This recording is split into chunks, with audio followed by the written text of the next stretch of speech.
Hi everyone, can we please give a round of applause for Sean Au of ConsenSys Academy.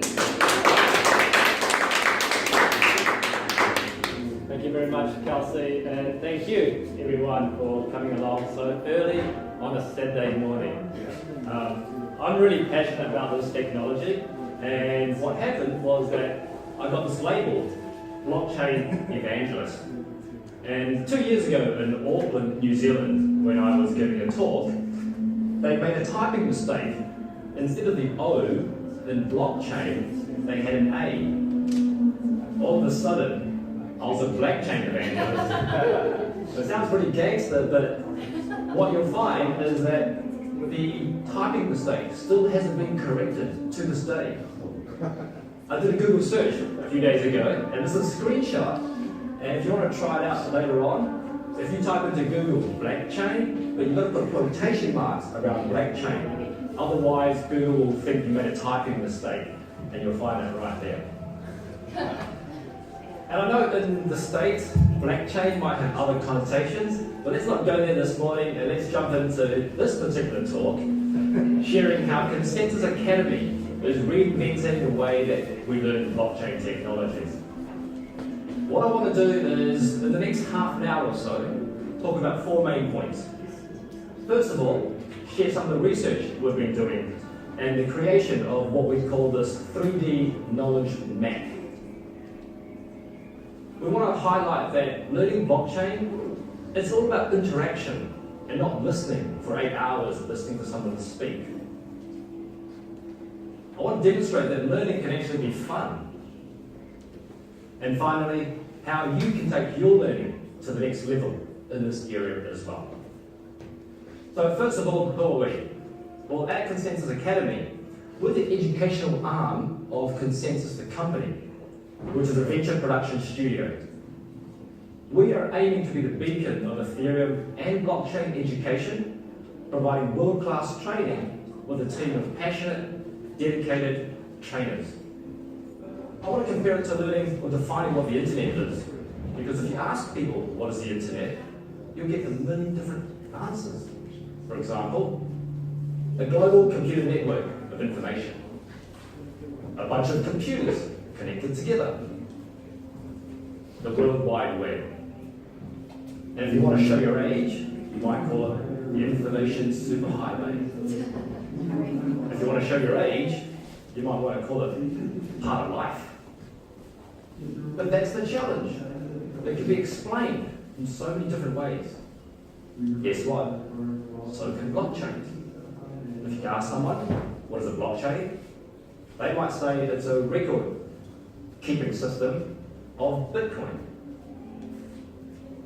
It's a distributed ledger technology, DLT. Some people just call it a fancy database. If you want to get more technical, it's a decentralized and distributed public ledger.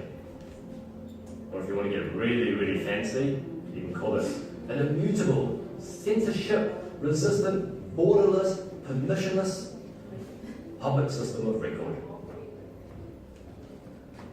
So when you start learning blockchains or you go to a course, that question will be answered, along with a whole bunch of others.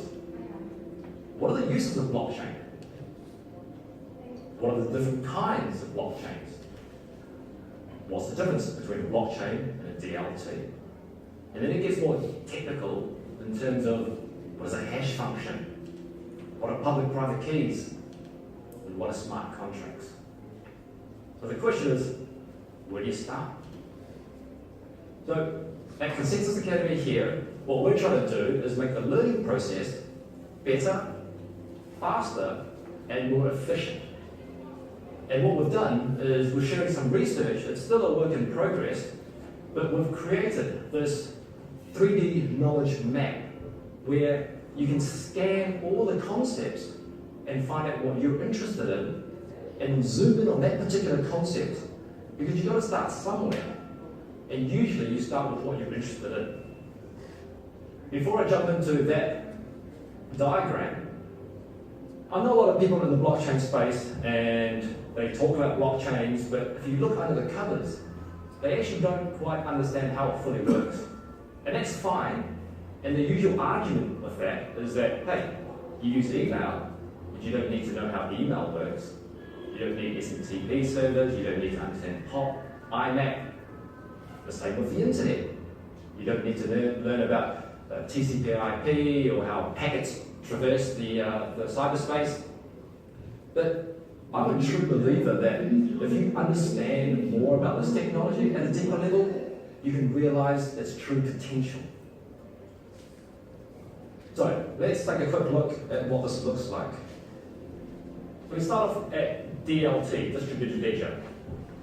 You can see to the right, we've got standards. ISO TC370. There's an organisation, ISO International, looking at writing standards on this technology. You can see there are working groups around taxonomy, security, governance, etc. So if you're interested in that area, you can zoom into here and start learning about that. On the other side, we've got use cases. It's very popular. People want to learn about use cases in health, finance, entertainment, for example. Down below, we've got blockchains itself. And here you can choose between all the different concepts, such as if you want to learn and be more technical, you can go into cryptography. If you want to learn the different types of blockchains, you can zoom into that. You can go into the likes of cryptocurrencies and learn about all the different kinds of tokens that there are. But the idea is that you can see this, you can visualize the space that you want to learn and start your journey. So with this concept, what we're doing is top-down learning as opposed to bottom-up learning.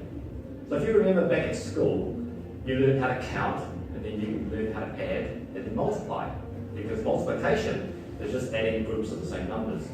And that's a really good way and a proper way to learn it. But with a top-down learning approach, what you do is you pick a concept and then you go and learn just about that. Because we're all very busy in our daily lives to learn this stuff from first principles. I mean, we're very privileged to have David at the back there, one of the fathers of cryptography with us. He's dedicated, he's dedicated his whole professional life in this space. But us, for myself, for example, I used to spend all my days in emails and in meetings. So this system here is designed to get you up and running as quick as possible. In boardroom speak, they call it learning just enough to be dangerous. Okay, so that was a brief introduction into the knowledge map or knowledge tree.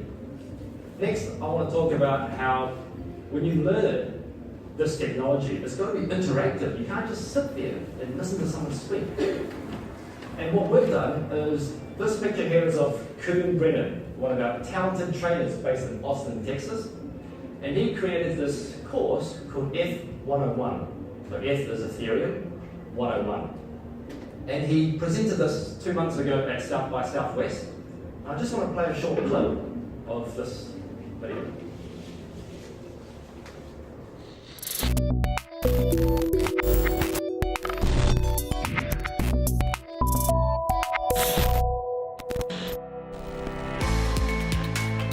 Ethereum 101 would be the best place to go if you want to get a hands-on, more tangible sense of a very abstract concept. You get hands-on experience on all the different aspects of what makes up a block and what makes up the blockchain. They had us download the deck and then exchange cryptocurrency. So it's very live, real-time, and interactive in that sense. The idea here is that we're going to start really small in the browser, and by the time you're done, you'll have an Ethereum account, send transactions to your friends, deploy smart contracts, do all that fun stuff, and it's all within the browser. I was really intrigued with how they explained the private keys, because I know they're very important to keep your private keys safe, but I did not know the algorithm behind it. Well, it was very diverse. The way he was explaining things was in a way that anyone could understand. Without having to say, oh, let me go to this bank, oh, let me go to the DMV, oh, let me look at their license. You can actually just say very quickly, I know it's this person because it's associated with this private key. It's a course that everybody that wants to be in this new economy should take, just because it's pretty much the foundation of what we're going to see in the future with blockchain.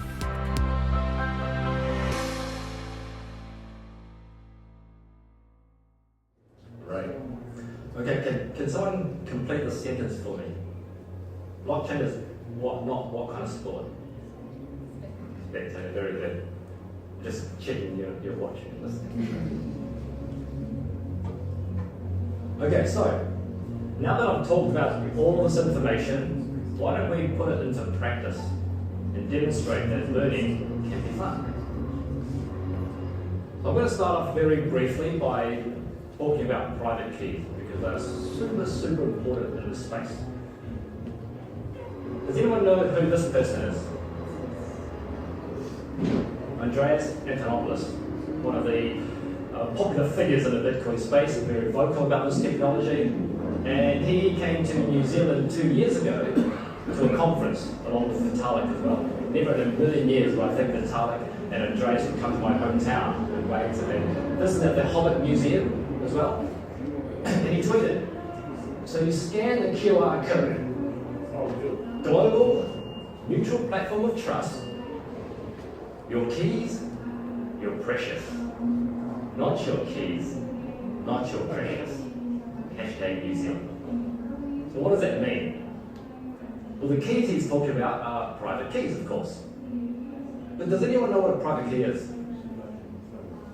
Yes. It's your own code to enter the wallet. Exactly. We can also explain it as 256 ones or zeros. It's a string of characters, right? Or we can say it's 256 bits of information.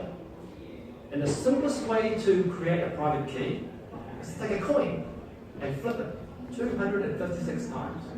It's heads, you put 1, it's tails, you put 0, and that's it, and you've got your private key.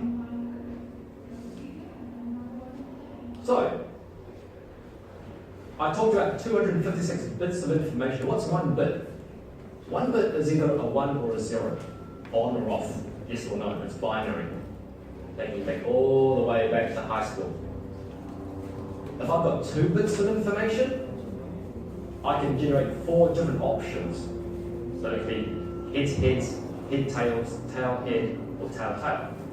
Or in this case, it's 0, 0, 0, 1, 1, 0, 1, 1. If I have 3 bits of information, I get 8 options. I can represent 8 numbers, say 0 through to 7. So the question is, there's a formula here where you can determine how many options you have by taking 2 to the power of the number of bits you have. Okay? So it's 2 to the power of the number of bits. Now how long was that private key again? How many bits? 256. So the question is, how many options are there when I take 2 to the power of 256? The answer is 1.16 times 10 to the 77, which means I've got 1 and 77 zeros after it. And that's an immensely huge number. That's how many options of private keys that you have out there. It's actually quite hard to understand how big that is. So first of all, let's learn how we would say it. Say this in your head.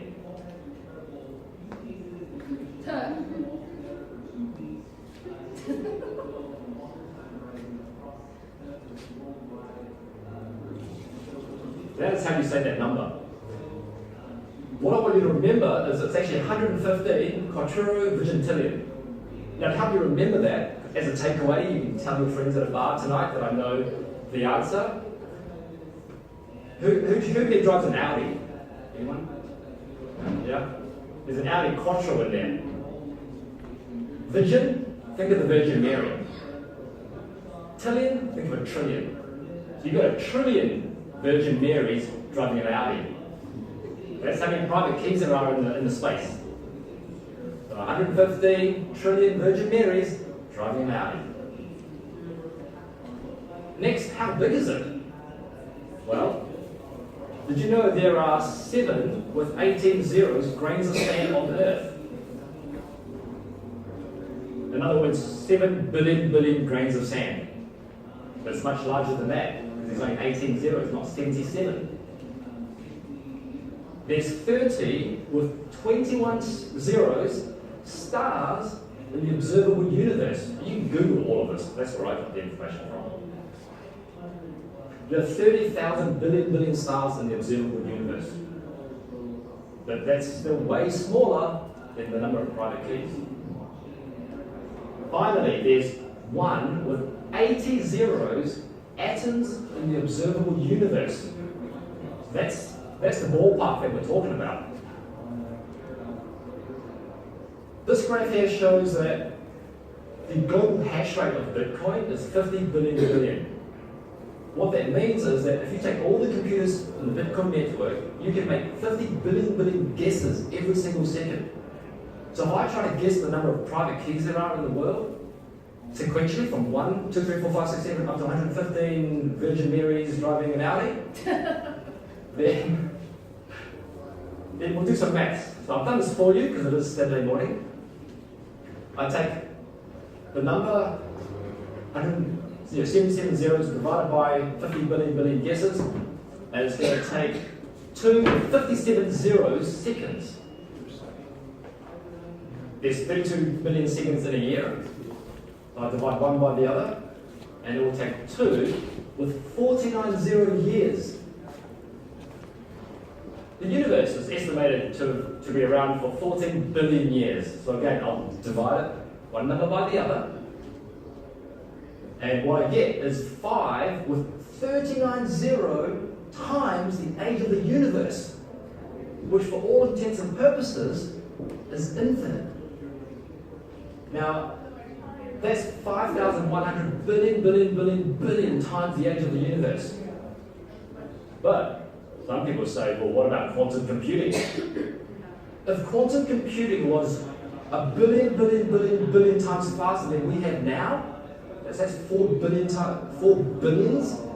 it would still take 5,000 times the age of the universe to go through all the private keys there are. So this is just to give you a sense of the space. So, in summary, your private keys are safe from brute force attack. You've got more chances of your private key being stolen under your mattress or having a gun to your head.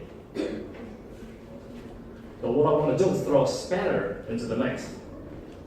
Because there was this article last month saying that a blockchain bandit, they were guessing private keys and scoring millions of dollars.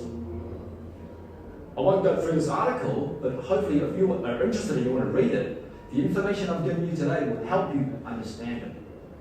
But in essence, what happened was they were guessing private keys based on your birth date, passwords such as test1234. So if you don't have a strong password or a seed, so to speak, it is hackable. And these guys have proven it. Okay. So very quickly, I want to also talk about encryption because it's quite confusing for a lot of people. There are two types. There's symmetric and there's asymmetric encryption. And a lot of people say, well, symmetric encryption is when you use the same key, so S for same, and asymmetric is different. But that's not really, it's a bit hard to understand. So what I want to do is go through an exercise. You see, encryption started way back at about 100 BC when Julius Caesar invented this thing called the Caesar Cipher. And what he did was he used a mechanism of shifting letters. You can see here, if you write a message, then you say, well, if you want to shift it, say 4, then A becomes D, B becomes E, and you just do a translation and you give the scrambled message to someone else. But the key was that you needed to know what the shift was. So what I'm going to do is a quick demonstration. So, can I get a volunteer, please? Someone want to write a message? Anyone? Yeah, there we go. Can you write a message, maybe your favourite colour or your favourite movie? Okay. And I want to go ahead and I've got this box. Okay, 2 keys. Same keys. Okay, so write your message when you chuck it into the box and when you lock it up. Okay. So why I think Pavinda? You're going to put the message into the box, lock it up, and then I want you to give it to someone else. Okay. Can we get another volunteer, please? There we go, okay. There we go. No, I don't want you to give it directly. No, don't give the key, because what we're simulating is that this is like the internet, because it goes through. It goes through different computer servers, right? So now you've got a box, but you don't have the key. So how do we solve that problem? Well, Pavinda has to call, sorry, your name is? Dinesh. Pavinda has to call Dinesh, so put down the key, and arrange a time to physically meet. So can you guys both come on stage, you're driving to your different countries, you come on stage, and you give them the key. One of the keys, or one. That doesn't matter, the same, okay? And then now you go back to your home countries, okay?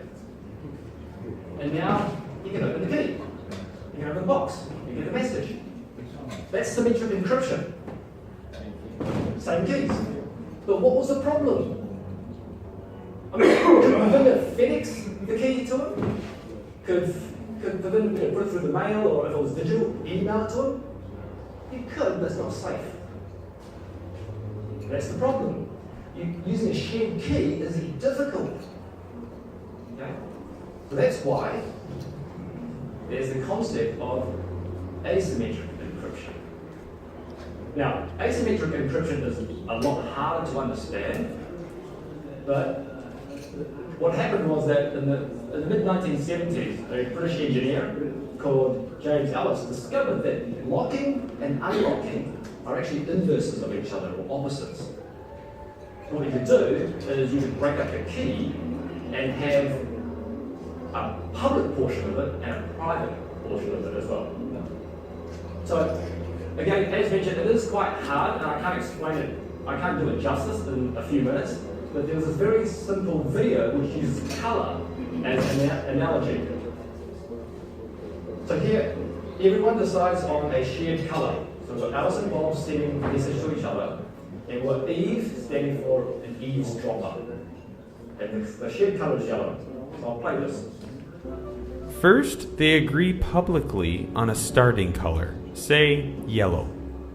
Next, Alice and Bob both randomly select private colors and mix them into the public yellow in order to disguise their private colors.